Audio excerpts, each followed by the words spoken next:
Think and Grow Rich fikradaha guusha iyo maskaxda furan. Bismillah, maanta waxaan idin hayaa buug aan ah oo bedelay nolosha boqolaal qof oo dunidan ka guuleystay. Buug la yiraahdo saan horey u soo sheegnay Think and Grow Rich oo uu qoray Napoleon Hill. Qorista buuggan waxaa ka dhalatay daraasad uu sameeyay Hill oo uu ku falanqeeyay nolosha boqolaal qof oo guuleystay sida Andrew Carnegie, Henry Ford, Thomas Edison iyo Rockefeller. Waxaan ka baran doonaa buuggan waa fikrado iyo xeelado maskaxdaada ka caawinaya guul iyo horumar. Waa haddii aad si dhab ah u dabaqdo. Buuggan oo aan horey magiisa u soo husnay ayaan ka soo qaadan doonaa 10 heer ugu muhiimsan anigoo ah Majid. haddana aan si toos ah u galno mowduuceena. Heerka koowaad, rabitaan adag. Guul kasta waxay ka bilaabataa rabitaan adag. Waa inaad si fiican u taqaano waxaad rabto oo aanay noqon riyo aan la qorshayn. Tusaale ahaan, Henry Ford markii uu doonayay inuu sameeyo baabuurta, dadka intooda badan way ku gosleen, laakiin rabitaankiisa hoggan ayaa u horseeday inuu abuuro warshad bedeshay gaadiidka dunida. Heerkan waxaan ka baran karnaa haddii rabitaankaagu yahay mid daciif ah, caqabado yaryar ayaa ku joojin kara, laakiin rabitaankaaga hoggan wuxuu noqonayaa hoog ku riixa guusha. Heerka labaad, aaminaadda naftaada. Rabitaan keliya kuguma filna, waa inaad raacaysaa aaminaadda naftaada. Aaminaadda naftaada waa kalsoonida aad ku qabto in waxaad rabto ay dhab noqon karaan, xitaa haddii dadka kale kaa shakiyaan. Thomas Edison waa tusaale dhab ahaantii nagu filan. Markii uu rabay inuu sameeyo laydhka korontada, dad badan waxay u arkeen riyo waali ah. Aaminaadda naftiisa iyo isku daygiisa joogtada ah ayaa ugu dambayn horseeday guul dunida iftiimisay. Heerkan waxaan ka baran karnaa aaminaad la'aanta naftaada waxay kugu ridaysaa shaki iyo cabsi. Dhinaca kale, aaminaadda waxay kuu dhistaa awood iyo adkaysi. Qofka guulaysta marka hore wuxuu aaminaa naftiisa, kadib ayuu arkaa natiijada. Heerka saddexaad, isa soo jeedin maskaxeed. Maskaxda bini'aadamka waxay qaadataa fariimaha joogtada ah ee qofka naftiisa ku celceliyo. Haddii aad mar walba naftaada ku tiraahdo waan awoodaa, waan guulaysanayaa, maskaxdaadu waxay bilaabaysaa inay aaminto oo ay dhagan geliso wixii aad ku celcelisay. Tusaale ahaan, Muhammad Ali wuxuu had iyo jeer oran jiray, anigu waxaan ahay kan ugu weyn. Ka hor intaanu noqon champion, naftiisa ayuu u noqday mid ku shubay fariin guul ah. Heerkan waxaan ka baran karnaa ereyada aad kula hadasho naftaada waxay noqon karaan laba mid hoog ku riixa guusha ama ulays ka hor istaaga guusha. Haddii aad rabto guul, had iyo jeer ku tababar maskaxdaada fikrado togan iyo kalsooni. Heerka afaraad, aqoon gaar ah. Inta badan guusha kama timaado aqoon guud, balse waxay ka timaadaa aqoon gaar ah oo si wax ku ool ah loo adeegsaday. Waa inaad heshaa xirfad ama aqoon khaas ah oo kaa dhigta mid qiimo leh. Tusaale ahaan, Bill Gates wuxuu ka tagay jaamacadda, balse wuxuu hooga saaray aqoon gaar ah oo ku saabsan softwareska. Aqoontiisa gaarka ah ayaa ka dhigtay mid ka mid ah dadka ugu taajirsan caalamka. Heerkan waxaan ka baran karnaa aqoonta guud waa muhiim, balse waxa guusha keena waa aqoonta khaaska ah ee aad u adeegsan karto xalinta dhibaato ama abuurista fursad. Heerka shanaad, mala-awaal. Mala-awaalku waa awoodda maskaxda ee lagu abuuro fikrado cusub, halal iyo qorshayaal. Guushu waxay ku timaadaa markaad isticmaasho maskaxdaada si aad uga fikirto wax aan horay u jirin. Tusaale ahaan, Walt Disney markii uu sheegay inuu dhisayo goob madadaalo oo weyn oo dadka adduunka oo dhan ku raaxaystaan, dadka intooda badan way ku qosleen.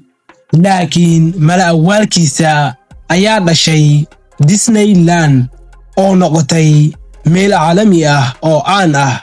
Heerkan waxaan ka baran karnaa qofka guulaysta wuxuu ka bilaabaa mala-awaal. Waxa aad maanta ku fikirto ayaa noqon kara waxa aad bari ku noolaato. Mala-awaalku waa buundada u dhaxaysa rabitaanka iyo xaqiijinta. Heerka lixaad, qorshe cad. Rabitaan iyo mala-awaal keliya kuma filna. Guushu waxay u baahan tahay qorshe cad oo nidaamsan. Qorshaha waa khariirada kuu sheegaysa halkaad ku socoto iyo sidaad ku gaadhi doonto. Tusaale ahaan, Steve Jobs wuxuu lahaa rabitaan iyo mala-awaal weyn, balse waxa guusha Apple keentay waa qorshayaal cad oo si nidaamsan u fuliyey, isagoo si joogto ah ugu shaqeeyay horumarinta iPhone-ka iyo qalabada kale. Heerkan waxaan ka baran karnaa qof aan qorshe lahayn wuxuu la mid yahay doon aan jihay lahayn. Qorshahaaga wuxuu kaa caawinayaa inaad jidka ku sii socoto, yacni aad safarkaaga sii wadato xitaa markay caqabado ka hor yimaadaan. Heerka toddobaad, go'aan adag. Dadka guulaysta waxay leeyihiin awood ay go'aan si dhaqso leh u gaaraan, isla markaana si adag ugu dhegan yihiin go'aankooda. Go'aan la'aanta badan iyo dib u dhigista joogtada ah waxay ka mid yihiin sababaha ugu weyn ee guuldarada. Tusaale ahaan, Abraham Lincoln go'aankiisii ahaa inuu soo afjaro addoonsiga wuxuu ahaa mid adag oo uu ku adkaystay inkastoo uu wajahayay cadaadis fara badan. Ugu dambayn, go'aankiisii ayaa beddelay taariikhda Maraykanka. Heerkan waxaan ka baran karnaa guusha waxay u baahan tahay inaad go'aan cad qaadato oo aanad marnaba ka labalabayn.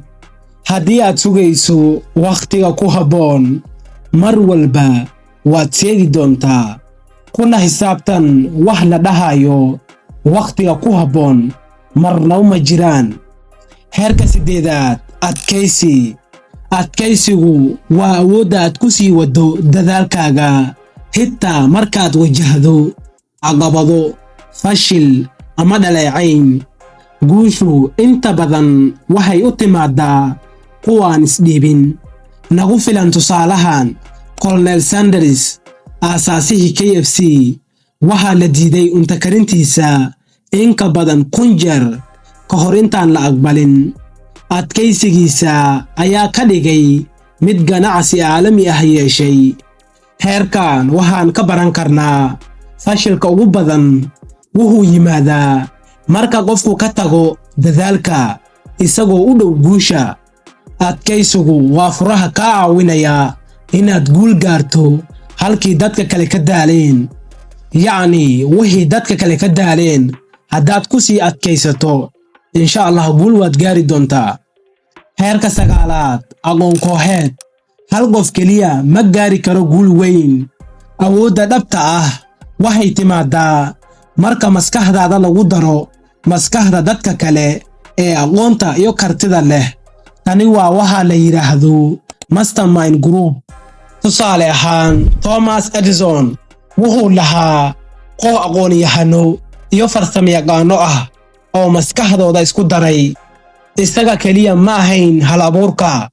Heerkan waxaan ka baran karnaa haddii aad rabto inaad guulaysato, isku heer dad ku dhiirageliya, kuu keeni kara fikrado cusub, isla markaana kugu taageera safarkaaga.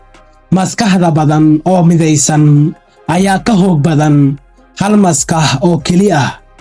Heerka tobanaad, garaadka qarsoon. Garaadka qarsoon waa qayb maskaxdaada aanad si toos ah u xakamaynin, balse kaydisa fikradaha, rabitaanka iyo aadooyinka aad ku celceliso. wax kasta oo aad maskaxdaada geliso waxay noqdaan run noloshaada ka muuqata. tusaale ahaan, atleetyada caalamka sida Cristiano Ronaldo waxay isticmaalaan tababar maskaxeed. waxay sawirtaan guusha ka hor intaanay ciyaarin. garaadkooda qarsoon ayaa markaas u diyaariya jirka iyo maskaxda inay guul gaaraan. heerkan waxaan ka baran karnaa keliya ka filo maskaxdaada wixii aad ku beertay. haddii aad ku beertay shaki iyo cabsi, guuldaro ayaad ishaysaan. laakiin haddii aad ku beertay kalsooni iyo rajo, guul ayaad ishaysaan. gunaanad guud, buugga Think and Grow Rich wuxuu inoo sheegayaa in guushu aysan ahayn nasiib ama keliya hanti, balse ay tahay heer nololeed qof walba ku dabagi karo safarkiisa. waxay ka bilaabataa rabitaan cad oo ah heerka koowaad, adigoo ku hoojinaya aaminaadda naftaada ahna heerka labaad. waxaad maskaxdaada ku tababartaa isa soo jeedin togan oo ah heerka saddexaad, adigoo ku daraya aqoon khaas ah oo ah heerka afraad, iyo mala awaal ahna heerka shanaad. waxaad ficil ka dhigtaa adigoo dejinaya qorshe cad oo ah heerka lixaad, qaadanaya go'aan adag ahna heerka toddobaad, kuna sii soconaya adkaysi oo ah heerka siddeedaad. safarkaagu wuxuu sii hoogaysanayaa markaad la shaqayso koox maskaxeed oo ah heerka sagaalaad, adigoo ku hoojinaya garaadkaaga qarsoon oo ah heerka tobanaad si uu ku hoggaamiyo.